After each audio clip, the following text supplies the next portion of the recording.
Welcome to this video interview on behalf of the STEM Advisors Hub. The STEM Advisors Hub is a group of businesses supporting other businesses in the science tech area. And today I'm delighted to be interviewing one of our members, Adrian Allen. Adrian, welcome. Hi, Mike. Thanks for joining me. And the idea of the interview is really to give a little bit of insight into your business. So I guess the best place to start is, can you tell me a little bit more about you and your business, what you do? Sure. We are a web design and web development company. We've been going for 20 years. There's two parts to our business. There's helping people with their marketing. That's sort of the traditional view of website creation, I guess, telling people about your business, your organization, putting it on the web, and then driving traffic to it through search engine optimization and things like that. And then there's an operations side where we're using the same sort of web technologies to get work done, whatever the work of that organization might be. So more kind of nuts and bolts, operational type stuff. And we're using technology to improve both those aspects for our customers. That's it in a nutshell. Brilliant, thank you. And I guess where we need to start is that we've been through probably one of the most difficult periods for many business owners with the pandemic and the lockdown. So how have you and your clients found that over recent weeks, months? Sure. Well, for us, it's been very much business as usual because we've worked from home for the last 20 years. So we're very used to that. For our customers, they come from across all sectors. So we've got SMEs, we've got startups, we've got global manufacturers, we've got the NHS and Health Education England, we've got marketing agencies. So we're a kind of good barometer of what's happening, because some of our customers, for example, exhibitions company, they're the canary in the mine. You know, all their exhibitions are abroad. They've been hit really, really hard. Some of our customers have furloughed staff, but have kept us on, and that feels, you know, you feel even more responsible in some ways, and you're even more determined to do a good job for people when you feel like their own people have sort of been furloughed. B&Bs, they've obviously been hit hard. Some parts are being completely unaffected. So we export, we've got customers in continental Europe, and as far as I can tell, they've been completely unaffected. It's business as usual. We're cracking on with them. People talk a lot about pivoting, that organizations should pivot.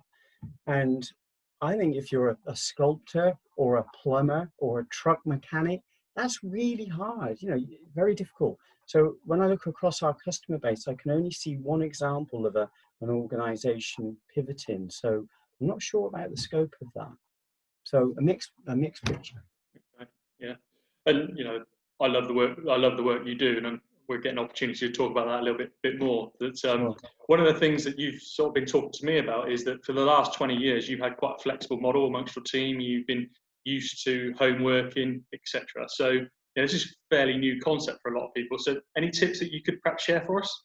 Absolutely. There's the obvious ones about having a separate workspace and trying to, even if it's a walk down the garden path or a different room, that's really important, and the importance of regular breaks. The best tip that I can give is to have the audio channel, but not the video channel, on some sort of internet telephony app, whether it's Skype or Zoom. We use one called Wire. Lots of people are suffering from Zoomitis. And it's this focus, the video demands your attention, and it's incredibly tiring. And when you have a Zoom meeting, it's scheduled, there's an agenda, and it requires an enormous amount of focus. And I totally get it's tiring.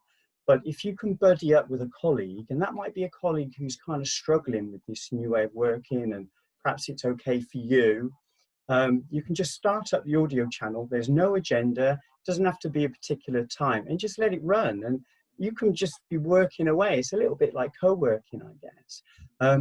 But then just strike up a conversation, or you can ask a question. Hey, what happened about where are we with that? And conversation just flows, and you're sort of connected. You can hear them making a cup of tea, the keyboard's going, and it works incredibly well. Mm. I remember you sharing that tip actually at the STEM Advisors Hub meeting, and I actually shared that with 2 of my different clients who have actually embraced that since and found the value of just having that background noise or that opportunity just to say such and such. Brilliant. Yeah, great. I'm glad it's helped someone. It's been fantastic for us. A great tip, thank you. And I'm going to ask a bit more advice then. So if someone was looking to improve their marketing or their operations with a digital solution, which I know is your expertise, what advice would you offer them? I would say leave the digital part to us and really think about the business aspect of it. I think our strength is asking questions, and we will ask questions about your business. So really have a think about your business down to a fundamental level, and where you're going and what your aspirations are, and share that with us, and worry less about coming to us with ideas about what you should be doing on the web. And you can be in a situation where people get what they want, but they don't get what they need. And it's our challenge to make sure you get what you need. And we do that by questioning, and sometimes the questions are really awkward. And it's not because we're the awkward squad, it's because we're trying to get under the skin of the business. So start with the business and then have a conversation. That's what I would say. I think that's a brilliant tip, because I see it so often where people have got their visual about what the website should look like, and then they expect that to be delivered rather than allowing you to share your expertise, which you obviously have. So let's expand that a little bit more then. What is it that you're working on at the moment? Well, we're working on a really interesting project. It's telemedicine, and that means we're dealing with health data. And the Information Commissioner's Office treats health data as so-called special category. So we have to be really careful with that data.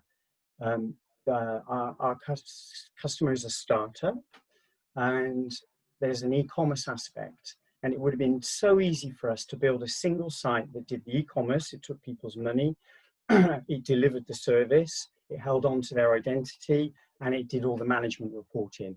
The margin to build it as a single system for us would have been much, much higher. But to be honest, none of us here would have slept at night, because it's the wrong way to do it.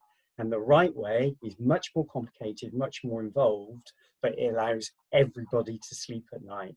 So we partition it up. There's the e-commerce system. That's likely the most vulnerable, the weakest link in the chain. So you don't want customer data in there, because if you're a customer of this website, you can infer that they have a particular medical condition because of the nature of the website. And that's why it's health data, it becomes health data.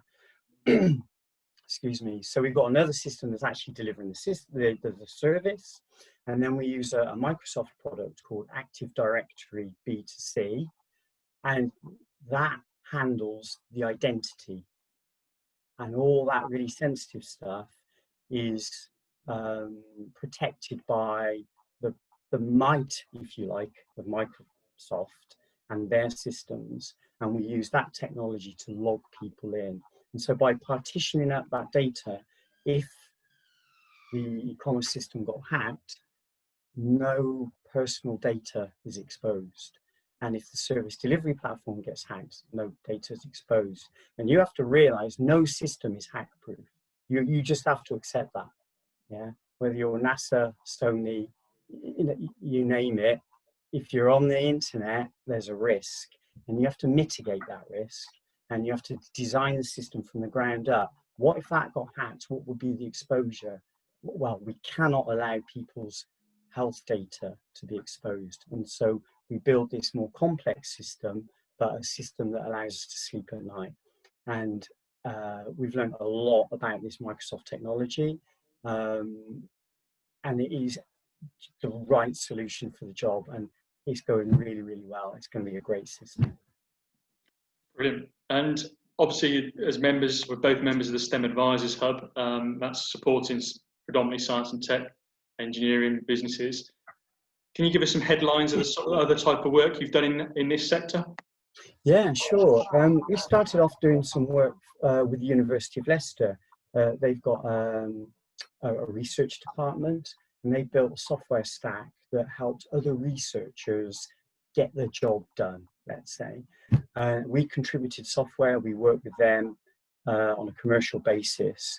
And whilst that project was going on, it morphed into working for Genomics England. So they had a study where they would analyse 100,000 UK residents, sequence their genome, and we got involved with that project. So cutting edge technology, genetics, and we provided software to make that happen. So that would be a good example. Brilliant. Thanks, Adrian. Much appreciated. Just to finish this interview, I guess today, you better tell us if people want to find out more about your service, your support, your solutions, how should they contact you? Through the website, www.akriga.com, A-K-R-I-G-A. There's a free phone number on there for if you're in the UK, if you're abroad, there's a direct dial, or you can email hello@akriga.com. Brilliant. Thanks again, Adrian. Thanks for sharing your experience, your expertise, your knowledge with us in this interview today, showing the value that you bring to the STEM Advisors Hub. Much appreciated, and I'll speak to you very soon. Mike, thank you. You've been a safe pair of hands as an interviewer. I've enjoyed it immensely.